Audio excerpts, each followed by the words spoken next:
She pushed the maid onto the tracks. Then the billionaire pushed her back. "Get back," Elena said, though her voice barely carried over the wind tunneling through the station. Victoria didn't get back. She stepped closer, one hand still wrapped around the folder Elena had spent 3 weeks trying to put into the right hands, and set it low enough that only Elena could hear it over the rumble building beneath the platform. "You should have stayed quiet." Then she pushed. Elena felt her heel catch the edge of the yellow safety line. She felt the folder tear out of her grip and flutter down onto the tracks ahead of her.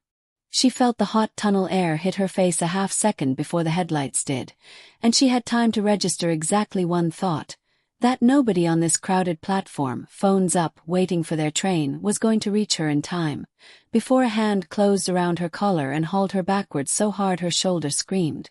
The train screamed louder. It went by in a wall of silver and noise, and when it had passed, Elena was sitting on the concrete with her palms scraped raw, staring up at the man who had just saved her life. She knew his face. She'd poured his coffee most mornings for months. She had never once imagined seeing it like this. Jaw tight, eyes locked somewhere past her shoulder, already moving toward the woman he was supposed to marry in 14 hours. Victoria took a step back. Whatever she saw on Daniel's face made her keep stepping.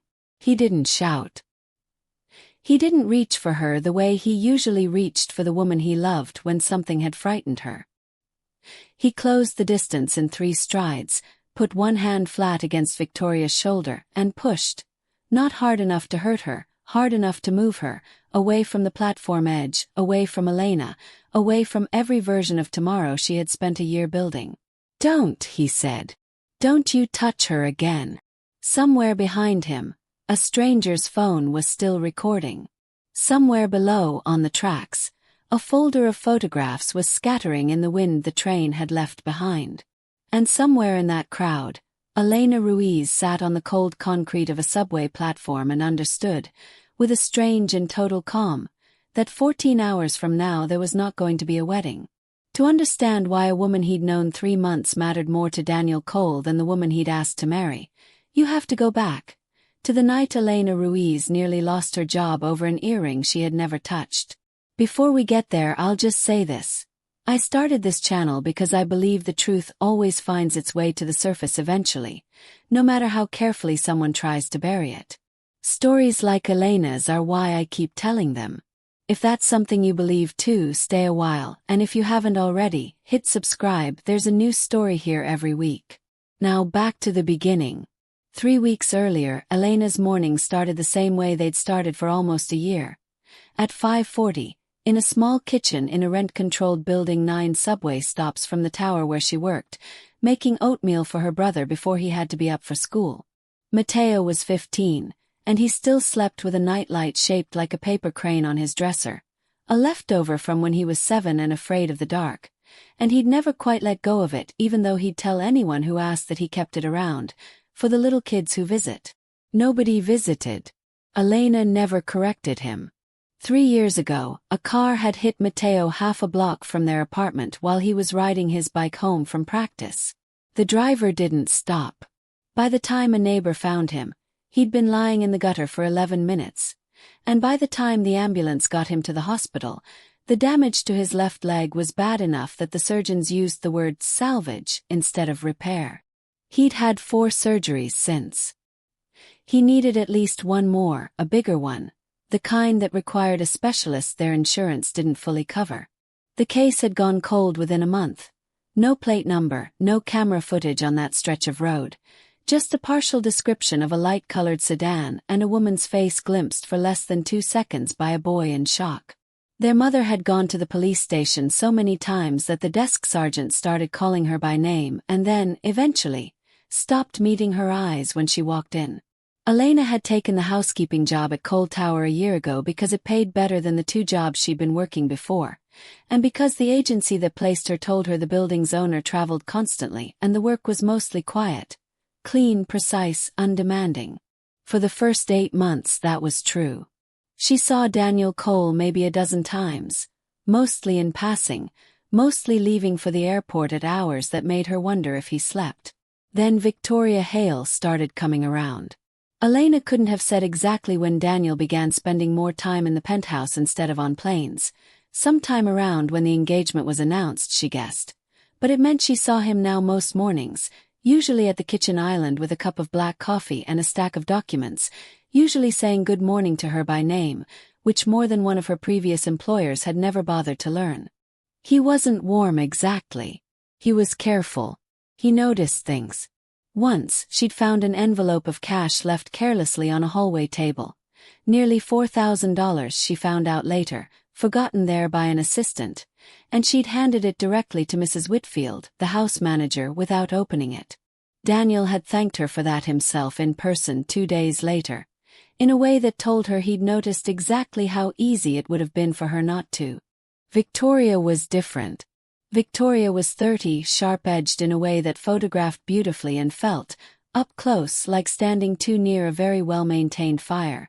You could warm your hands at it, but you didn't forget it could burn.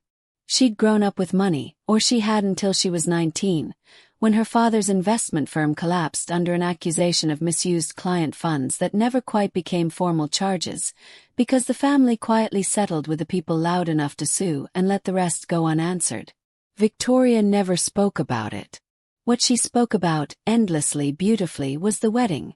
The venue, the flowers, the seating chart that had already been redone 4 times, the dress she wouldn't let anyone see, including Daniel.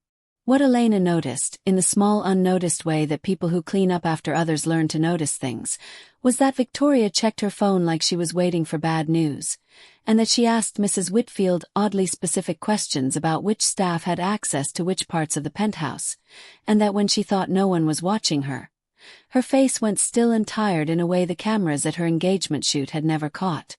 Elena thought none of it was her business. She had her own life to hold together. Mateo's physical therapy schedule, her mother's double shifts at the hospital laundry, the surgery fund that sat at $11,000 and needed to reach 40. She kept her head down, did her work well, and told herself that in 3 more months, if she saved carefully, she'd have enough to at least start the conversation with the specialist's office. She had no idea that particular week that the wedding date was about to move up by a month, or that the woman planning it had just walked into the penthouse for a dress fitting and recognized, across a room full of caterers and florists, a face she had spent 3 years hoping never to see again. The fitting dinner was small. 12 people, mostly wedding vendors and 2 of Victoria's closest friends, and Elena had been pulled from her usual rounds to help serve because the catering staff was short-handed. She was refilling water glasses when Victoria looked up from her seat at the head of the table and went very still. It lasted less than 2 seconds. Long enough that Elena, glass in hand, felt the hair on her arms rise before she understood why.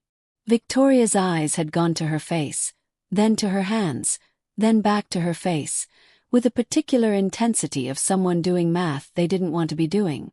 Then she smiled, said something to the florist beside her about the centerpieces, and didn't look at Elena again for the rest of the night.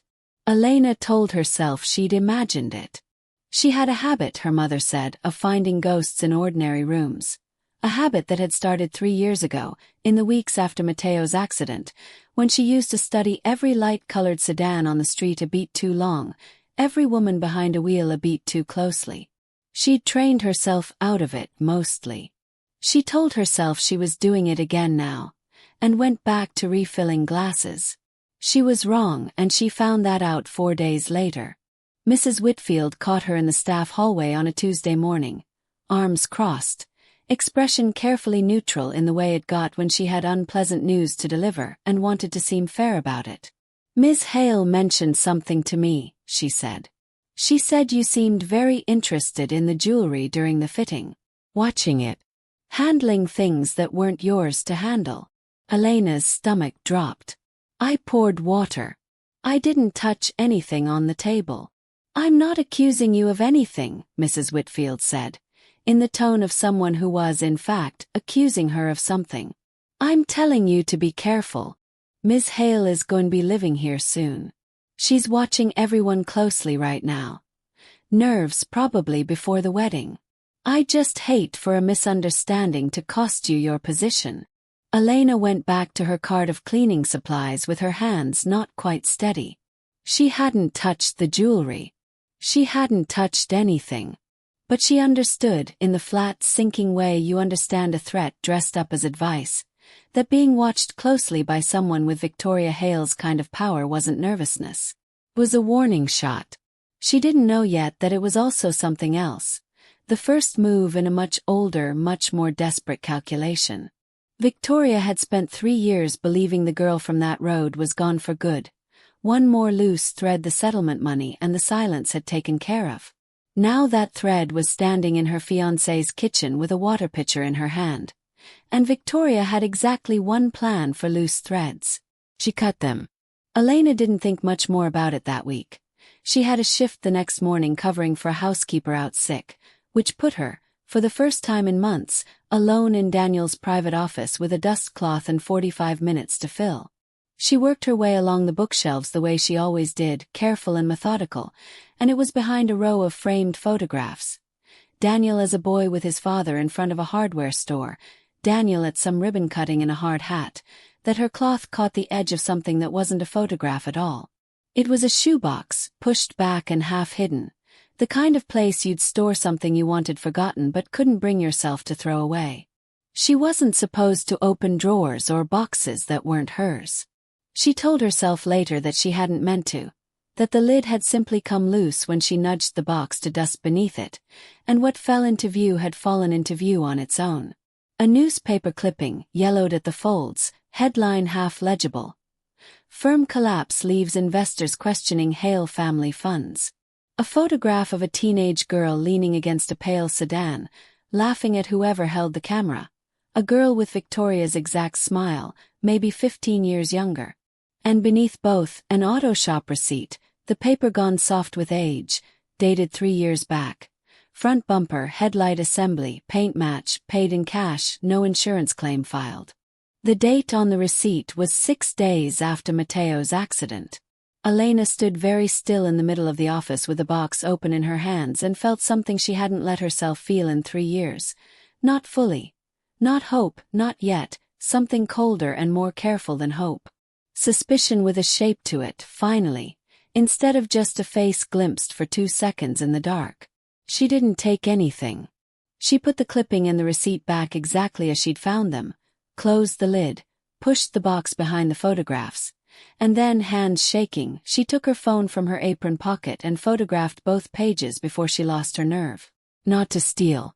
Just so that if this ever mattered, if she ever needed to prove she hadn't imagined it, she'd have something more than a memory to point to. It wasn't proof. A receipt with no name on it. A photo of a girl beside a car that could be any pale sedan in America. She knew that even as her pulse hammered. But paired with a flash of recognition she'd seen cross Victoria's face at the fitting dinner, it was enough to turn a ghost into a question she couldn't put down. 3 days later, at a smaller dinner for the wedding planner Priya, one of the other housekeepers, the closest thing Elena had to a friend in the building, mentioned something in passing while they folded napkins in the service kitchen. "Weird thing," Priya said. "Ms. Hale asked me last week if I knew the login for the foundation's donor portal. Said she needed it for gala planning. I didn't even know planning needed account access." Elena asked what foundation. "Mr. Cole's. The children's one, scholarships, medical grants, that kind of thing." Priya shrugged, already moving on to the next thing. "Probably nothing. Rich people move money around for weird reasons all the time." Elena said probably, and kept folding napkins, and thought about a father's collapsed investment firm and a daughter who needed access to an account meant for sick kids' surgeries, and felt the shape of the question get a little bigger and a lot more dangerous. She didn't know yet what Victoria wanted with that account. She only knew, with the particular clarity of someone who'd spent 3 years watching a case go cold from lack of a single solid fact, that she finally had 2 facts instead of 0. And that having them put her, for the first time, somewhere Victoria Hale could not afford to let her stay. She thought about who she could tell. Not Mrs. Whitfield, clearly. Not Daniel. Not yet. Not with a receipt and an old photograph and no name on either. So she called the one person from 3 years ago who had never quite let the case go the way the department officially had. Ed Hendricks, a retired traffic investigator who'd worked Mateo's file before he retired, and who still sent Elena's mother a Christmas card every year with a note that said, unhelpfully but kindly, "Still thinking about you." Hendricks listened to her describe the receipt and the photo without saying much, the way cops do. Then he said, "Without a plate, a name, or a match on the paint code, that's not evidence, Elena. That's a hunch with a receipt attached to it." But if you think you're close to whoever did this, and that person has money and something to protect, you be careful. People who buried something once know exactly how to bury it a second time. She thought that was just Hendricks being Hendricks, careful to a fault. She didn't understand, not yet, how literally he meant it. Not until 4 days later, when she was asked to help set up for another vendor dinner and found herself, for the second time, alone near Daniel's office, this time simply walking past it on her way to the linen closet. Victoria was standing in the hallway when she came around the corner. Waiting, Elena realized a beat too late. "You've been in his office," Victoria said. "Not a question. I clean it. It's my job." "You've been in it," Victoria said again, quieter, and something in her voice made the hair on Elena's arms rise for the second time in 2 weeks. "I know what you think you found. I know exactly what it looked like to you. And I want you to understand something because I don't think you do yet. You are not the only person in this building who can make someone's life very, very difficult." Elena didn't answer. There wasn't an answer that felt safe to give. 20 minutes later, Mrs. Whitfield found her in the staff room and asked, with real weariness, to see inside her bag. Elena knew, the second the woman said it, what she was going to find. She still wasn't prepared for the actual sight of it. A diamond stud earring, small and unmistakably expensive, sitting at the bottom of her tote bag beneath her spare cardigan, in a bag she had not opened since that morning. "I didn't take this," Elena said, and heard how it sounded even as she said it. "How everyone says that." "Miss Hale reported it missing an hour ago," Mrs. Whitfield said, not unkindly, but with the flat finality of someone whose decision had already been made somewhere above her. "I have to let you go, Elena. Sorry. If it turns up that this was a mistake, I'll fix it. But I can't have you in this building right now." There was no severance. There was, 20 minutes later in the lobby, a final word from Victoria herself, delivered with a smile for the benefit of the doorman standing 3 feet away. "I really hope you understand this is nothing personal, and that you won't make it into more than it needs to be, for your own sake." And then Elena was standing on the sidewalk outside the building she'd worked in for nearly a year, unemployed, unpaid, and $11,000 still short of Mateo's surgery, holding a phone with 2 photographs on it that suddenly felt like the only thing of value she had left in the world. She didn't cry until she got home. Even then, she didn't let Mateo see it. Daniel found out 3 days later, and not from anyone who meant for him to. He'd been in Chicago closing a deal when it happened, and by the time he was back, the story had already calcified into something everyone in the building agreed on without much discussion. The new housekeeper had been let go over a theft. It was Marcus, his assistant, who mentioned it to him almost as an afterthought while going through his week's messages. Oh, and Whitfield had to fire one of the housekeepers, some earring thing. And it was only because Daniel happened to remember the woman's name, and happened to remember the exact conversation about the envelope of cash she'd handed back untouched months earlier, that he asked a second question instead of letting it go. "Which housekeeper?" "Elena, I think." "Ruiz."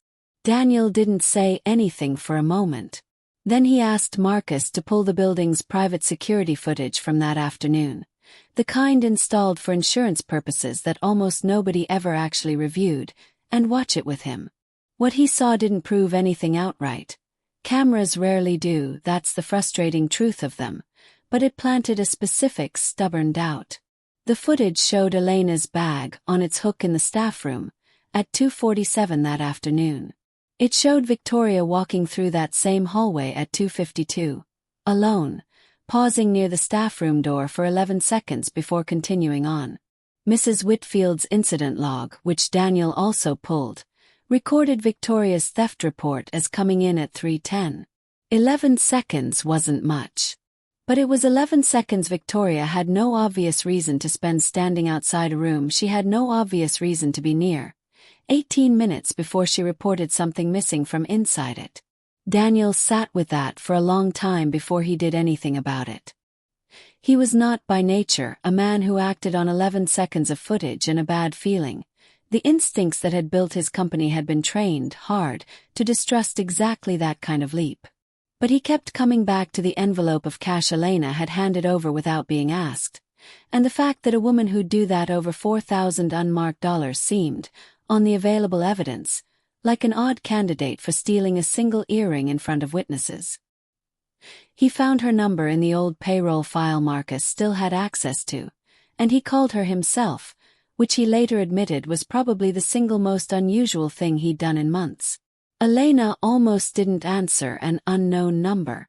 When she did and heard his voice, her first assumption was that Victoria had sent him to finish the job, to make sure she understood, formally this time, exactly how the rest of her life was going to look if she said one more word to anyone. "Did you take the earring?" Daniel asked without preamble. "No," Elena said, and waited for him to hang up. "He didn't." "I didn't think you did," he said, and something in the quiet, careful way he said it made Elena, against every instinct she had left, tell him the truth. Not all of it, not yet, but enough. The office. The shoebox she hadn't meant to open. The clipping and the receipt. 6 days after an accident that had taken most of her brother's left leg and, in its own slower way, most of her family's peace for 3 years running. She sent him the 2 photographs while they were still on the phone, her hands not quite steady, half expecting him to say it was nothing, a coincidence, a girl who looked like a lot of girls beside a car that looked like a lot of cars. He didn't say that. He was quiet for a long moment, and then he said, "I'm not going to promise you anything yet. I don't have enough to promise you anything on. But I'm going to look into this properly, and I need you not to go to anyone else until I do. Not the press, not a lawyer, nobody. Can you give me that?" She could. She didn't have the money for a lawyer anyway, and no reporter was going to run a story built on a receipt with no name on it. What she didn't know was that the same phone call that gave Daniel his first real doubt about the woman he was set to marry in a month gave Victoria, later that same evening, her first real sense that the ground beneath the wedding was no longer entirely solid. She noticed the change in him almost immediately. A new watchfulness behind his eyes at dinner, a question about the foundation's quarterly numbers that he'd never have thought to ask 2 weeks earlier, a coolness in the way he said her name. She didn't know exactly what he knew. She knew enough to be frightened, and fear, for Victoria, had only ever produced one kind of response. She moved the wedding up. She framed it, over dinner 2 nights later, as romantic urgency. "I don't want to wait a month for something I already know I want, Daniel, don't you feel that too?" And cried briefly, beautifully, when he hesitated before answering, and by the end of the night he'd agreed to a date 3 weeks out instead of 7. He told himself it was because he loved her and didn't want to hurt her over a suspicion he couldn't yet prove. He didn't examine closely enough why a woman he was starting to distrust had just successfully talked him into giving her less time to be caught. Daniel's doubt, once it existed, didn't stay quiet for long. He asked Marcus, carefully without explaining why, to have someone discreetly look into an old hit-and-run case from 3 years back involving a light-colored sedan and a teenage boy, and separately to pull a full history on the Foundation's donor account activity for the last 6 months. He told himself he was being thorough, not paranoid. He told himself the same thing 4 days later when the private investigator's first report came back with a detail that made the whole shape of his suspicion wobble.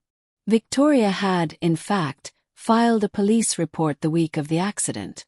Her car reported stolen from outside her apartment 2 days before the collision, recovered, undamaged according to the report, 3 days after. It was right there in the department's own database, time-stamped, official. Exactly the kind of clean paper trail an innocent person leaves and a guilty one doesn't. Daniel read it twice. Then he called Elena, not to accuse her of lying. He didn't think she had, but because he needed to say the thing out loud to someone who wasn't going to tell him what he wanted to hear. Her car was stolen that week, he said. Reported missing before it happened, recovered after. If someone else took it, then someone else could have hit him, Elena finished and heard in her own voice how thin the hope in it sounded even as she reached for it. She wanted badly for there to be another explanation, not because she doubted what she'd seen in that shoebox, but because the alternative was that a resourceful, frightened woman had simply built herself a perfect excuse years before she ever needed one, and that kind of foresight scared her more than the accident itself had. Daniel apologized to Victoria that night for the coolness she'd noticed. He didn't tell her why. She accepted the apology with the particular grace of a woman who has just watched a very dangerous door quietly close, and that same grace made him feel, for the first time in weeks, that maybe he'd let a housekeeper's understandable grief over her brother color a set of coincidences into something they weren't. He told Marcus to stand the investigator down.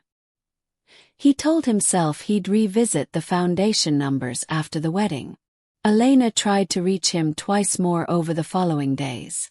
Both messages disappeared before he ever saw them, deleted from his phone one evening while he showered. Her number quietly moved into a blocked list labeled, in Victoria's careful hand across his settings, spam, real estate scam. Elena had no way of knowing that. She only knew that the man who'd asked her not to go to anyone had stopped answering, and that silence after everything felt like an answer of its own. She was out of savings. She was out of time before Matteo's surgery slipped from urgent to critical. When a caretaking agency 3 states away offered her a live-in position with housing included, more than double what she'd made at the tower, she said yes before she let herself think too hard about it, and told her mother they'd be moving in 5 days. The night before she started packing in earnest, she sat on the floor of Matteo's room while he did homework at his desk. His bad leg propped on a stack of pillows the way the physical therapist had shown him, and watched the paper crane nightlight throw its small warped shadow across the ceiling the way it had every night for 8 years. "You're being weird," Matteo said, not looking up. "Sad weird." "I'm tired weird," she said, which was almost true. "We're really moving. Looks like it." He was quiet for a moment, working through a math problem with a particular stubborn focus he'd had ever since the accident, as if solving small solvable things had become its own kind of therapy. "You always say we shouldn't give up on stuff," he said eventually, not looking up from the page. "The case. The guy who did it. You used to say that all the time." "I know. You don't say it anymore." Elena didn't have an answer for that one. She reached over and turned the nightlight a little so its beam hit the ceiling straighter, the way she used to when he was small, and said nothing because the truth. "I found her, I think I actually found her, and it didn't matter because I have no proof and no job, and the one person who might have believed me stopped answering my calls. Felt too heavy to hand a 15-year-old boy the night before she packed up his whole life again." 2 nights later, her mother, sorting through a box of things to keep versus things to leave behind, pulled out an old manila envelope Elena hadn't seen in years. Photographs from the accident scene, given to them by the original responding officer, mostly useless, mostly just documentation of a stretch of road and a crumpled bicycle. One print, though, was clearer than the copies that had made it into the official file. A bystander's photo taken on an old point-and-shoot camera rather than a grainy phone, the kind of quality that had gotten lost somewhere in the department's photocopier years ago. In the corner of the frame, barely legible even now, was the ghost of a dealer's license plate frame. A name, half a logo, the kind of detail nobody had thought worth chasing 3 years ago because there was no plate number to go with it. Elena recognized the dealership immediately. It was the same name printed at the top of the repair receipt she'd photographed in Daniel's office. It wasn't a plate. It wouldn't hold up as proof on its own, not in any courtroom. But paired with everything else, the receipt, the timing, the flash of recognition across Victoria's face at the fitting dinner, the story about a stolen car recovered undamaged. It was, in Elena's own mind, no longer a hunch. It was certainty with nowhere left to go. Because she was leaving town in 3 days, and the one man with the resources to actually chase it down had stopped picking up her calls. She almost let it go that night. She told herself, lying awake, that some things simply didn't get their ending, that she'd spent 3 years learning to live around a hole instead of filling it, and she could keep doing that in a new city, a new job, a new life where at least Matteo would get his surgery even if nobody ever answered for how he'd needed one in the first place. She might have. Except that Matteo had a fever the next morning bad enough to need an urgent care visit, which pushed their travel date back a day. And her mother, watching her stare at her phone for the 40th time that evening at a blocked number she couldn't unblock, said the kind of quiet, unglamorous thing mothers say. You always tell him not to give up on stuff too. You'd hate yourself for not trying at least once in person. So the next evening, with 1 day left before the bus that would take them out of the city for good, Elena went back to Cole Tower. Not to beg for her job, not even fully sure what she meant to do. Only that she had a folder with 2 photographs in it and a name she couldn't say out loud to anyone who mattered, and she wasn't going to leave without trying to put both of those things in front of Daniel Cole one last time. The doorman told her Mr. Cole had already left for the evening, for a rehearsal dinner near the transit station 3 blocks over. The same station, as it happened, that Elena needed to catch her connecting bus from in the morning, the kind of small, unglamorous overlap that has less to do with fate than with the fact that a handful of transit hubs quietly serve an entire stretch of a city. Daniel still rode that line sometimes, when he wanted 5 quiet minutes before something important. A habit from a version of his life before the money, when the 6th train and not a driver had been how he got anywhere at all. Tonight, wanting exactly that kind of quiet before his wedding, he told his driver to meet him on the other side and walked the last few blocks alone, down into the station. Elena got there first. Victoria got there a few minutes after, planning to meet him on the platform and walk the rest of the way together. A small romantic gesture for the vendors and photographers trailing behind for rehearsal night content, the kind of image that photographed well. Elena saw her before Victoria saw her. And for the first time in 3 weeks of careful, frightened silence, she didn't let the moment pass. I need you to look at something, Elena said, closing the distance on the crowded platform, folder held out, voice steadier than she felt. Before tomorrow. You deserve to know what you're marrying. Victoria's face did something complicated. Recognition, then calculation, then something colder underneath both, as the sound of an approaching train began to build in the tunnel, and the platform, thick with evening commuters, offered exactly the kind of noise and crowd that made witnesses less certain of what they'd actually seen. She snatched the folder out of Elena's hands. You should have stayed quiet, she said, low, almost gentle. The words meant only for the 2 of them. Then she pushed. Elena's heel caught the yellow line. The folder tore free and scattered down onto the tracks. The tunnel breathed its hot wind across her face a half-second before the headlights swept the platform, and somewhere above the noise, somewhere at the top of the stairs, Daniel Cole, 3 minutes early, walking down toward the platform he used to know better than any boardroom he'd ever sit in, saw exactly enough of it to move. He didn't remember crossing the platform afterward. He remembered his hand closing on Elena's collar, remembered the specific total force it took to pull a full-grown woman backward against her own falling weight, remembered the train going past close enough that the wind of it staggered him even as he held on. What happened after that took 11 seconds, according to the phone footage a stranger had already been filming. A young woman capturing platform ambience for a video about her evening commute, catching, entirely by accident, the exact moment a man in an expensive suit shoved his fiancée backward by the shoulder and put himself between her and a woman on the ground. Don't, Daniel said, loud enough now for the platform to hear. Don't you touch her again. Victoria's mouth opened. An explanation already forming, the kind that had worked on smaller rooms for smaller stakes her whole life. And then her eyes went to the folder, spilled open on the tracks below where a transit worker was already climbing down to retrieve it before the next train came through, the receipt and the photograph and the old newspaper clipping fanned out across the gravel for anyone to see. 2 transit police officers, drawn by the shouting, were already moving through the crowd toward them. Daniel, Victoria started. Whose account has the initials VH been sitting in for the last 6 months, he said. and watched her face do the thing it hadn't done since the fitting dinner 3 weeks earlier, the thing Elena had seen and nobody else had believed. Marcus had flagged that account 2 days ago, a diverted transfer from the foundation's donor fund, initials only, unconfirmed, filed away for after the wedding.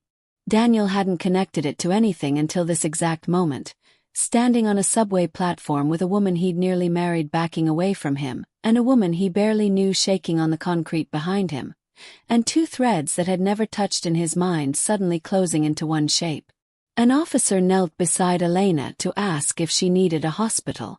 Another stepped toward Victoria with the flat, unhurried authority of someone who had just watched 40 seconds of video on a bystander's phone and didn't need much more than that to know where the next hour of his night was going. Victoria didn't run. There wasn't anywhere on that platform to run to. She stood very still instead in her rehearsal dinner dress, in front of the wedding photographer who'd been trailing 3 steps behind her the whole time and had, without meaning to, documented the last few minutes of a wedding that was never going to happen. And for the first time in 3 years, the story she'd built for herself came apart in front of exactly the people it had been built to fool. The rehearsal dinner never happened. Neither the next morning did the wedding. Victoria was taken in that night on an assault charge, the platform footage and 2 independent witness statements enough to hold her without much argument from her own lawyer, who arrived looking like a man who'd been told very little and was starting to suspect he didn't want to know more. The folder Elena had carried onto that platform, soaked with tunnel grime, one corner of the photograph torn where it had skidded across the gravel, became, over the following weeks, the loose thread that pulled an entire 3-year-old case back open. Marcus's flagged account turned into a full forensic audit within days, and the audit turned into a clean, unambiguous trail. Nearly $200,000 quietly moved out of the foundation's children's medical grant fund over 8 months, routed through an account in Victoria's maiden initials, timed almost exactly to a string of debts her father had never actually finished paying off after his own collapse 11 years earlier. The daughter had spent a decade watching her family's name lose its shine and decided in the end that marrying it back into money was easier than earning it, and safer than admitting how far she'd go to keep either secret buried. The hit and run took longer to formally reopen. 3 years of cold trail don't unfreeze overnight, even with a receipt and a dealership match in hand, but a receipt with a real name behind it, and a detective willing to make one phone call to the auto shop's old records, was more than the case had ever had before. The shop still had the original work order on file, cash payment, customer name written in full, no ambiguity left for anyone to argue away. It wasn't a conviction yet. It was, for the first time in 3 years, a case with a name attached to it instead of a ghost. Daniel ended the engagement that night on the platform, in about as few words as a man could manage while still meaning every one of them. He didn't go home to an empty penthouse and call it closure. He sat with Marcus until nearly 2 a.m. going through 6 months of account records neither of them had thought to question closely enough, and somewhere in that long, quiet reckoning, he said out loud the thing that had been sitting under his ribs since the platform, that he'd let a woman's polish buy her more benefit of the doubt than a housekeeper's honesty had ever gotten. Right up until the honesty saved his life on a subway platform, and the polish nearly ended someone else's. He didn't fix that by writing a check, though a check did eventually get written, quietly, through the foundation's own medical grant program rather than his personal account, the exact kind of fund Victoria had drained, now doing precisely what it had always been meant to do. Mateo's surgery got scheduled within the month, with a specialist Daniel's own doctor recommended, paid the same way any other grant recipients would have been, no headlines, no gratitude expected in return. Elena found out about it from a grant coordinator's routine confirmation email, and had to read it 3 times before she believed it wasn't a mistake. Mrs. Whitfield called Elena herself 2 days after the platform, her voice smaller than Elena had ever heard it. The security footage timeline, Victoria's 11 seconds outside the staff room, the theft report filed 18 minutes later, had already been enough to clear Elena's name once Daniel asked the question out loud in front of the right people. Mrs. Whitfield apologized for not asking it sooner, for taking a guest's word over a year of Elena's own quiet, reliable honesty, and offered her old position back. Elena didn't take it. Daniel offered her something else instead a few weeks later, once the dust of lawyers and auditors had started to settle. A coordinator role inside the very foundation fund Victoria had tried to empty, someone to help rebuild its records and make sure every dollar that came in went exactly where it was supposed to. It wasn't charity, and he was careful to make sure it didn't feel like one. It was, he told her plainly, that he trusted almost nobody left in that building the way he'd learned, the hard way, to trust her. He said yes. Not because it solved everything. Some things a year like that doesn't hand back the way it took them, and Elena still flinched, faintly, at the sound of trains pulling into stations for longer than she wanted to admit, but because for the first time in 3 years, the ground under her family had stopped shifting. 6 weeks later, on an ordinary Tuesday evening, Elena sat on the floor of Matteo's room again, watching him do homework at the same desk. His leg newly free of the brace he'd worn since the surgery, propped instead on a simple pillow the way any 15-year-old's leg might be propped after a long day. The paper crane nightlight still sat on his dresser, a little more battered than it used to be, its small warped light still crossing the ceiling the same way it had for 8 years. "You're smiling weird," Matteo said, not looking up from his math. "I'm okay weird," Elena said, and meant it, for what felt like the first time in longer than she could count. Downstairs, in an office 3 miles across the city, Daniel Cole looked over a quarterly grant report with a coordinator's name at the bottom. He'd learned, in the space of 2 difficult months, to trust more than almost anyone else's signature in the building, and didn't need to say anything else about it because the numbers finally spoke for themselves.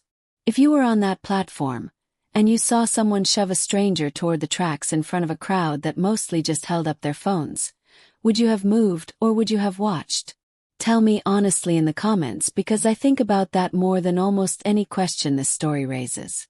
And if you believe, the way I do, that the truth eventually finds the people who deserve to hear it, even when it takes 3 years, 1 shoebox, and a subway platform to get there, hit subscribe, leave this story a like, and send it to someone who still believes people get what they've earned, one way or another.